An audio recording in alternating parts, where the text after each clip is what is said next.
राष्ट्रवादी काँग्रेसचे नेते आणि माजी मंत्री माणिकराव कोकाटेंना सर्वोच्च न्यायालयाकडून मोठा दिलासा मिळालाय।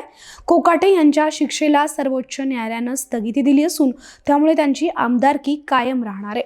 सुनावणी पूर्ण होईपर्यंत कोकाटेंना आमदार म्हणून अपात्र ठरवलं जाणार नाही असं स्पष्ट करत सर्वोच्च न्यायालयाने राज्य सरकारला नोटीसही जारी केली आहे। बनावट कागदपत्राच्या आधारे शासकीय सदनिका मिळवल्याप्रकरणी माणिकराव कोकाटे दोषी ठरले होते।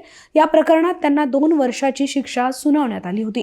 या प्रकरणी मुंबई उच्च न्यायालयाने कोकाटेंच्या अटकेला स्थगिती दिली होती, मात्र शिक्षा कायम ठेवली होती। उच्च न्यायालयाच्या या निर्णयाला कोकाटेंनी सर्वोच्च न्यायालयात आव्हान दिलं होतं। आज या याचिकेवर सर्वोच्च न्यायालयात सुनावणी झाली।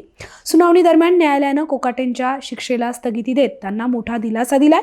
माणिकराव कोकाटेंना शिक्षेला स्थगिती देण्यात आली आहे। आमदार म्हणून अपात्र ठरवलं जाणार नाही असं देखील सर्वोच्च न्यायालयाने म्हटलंय।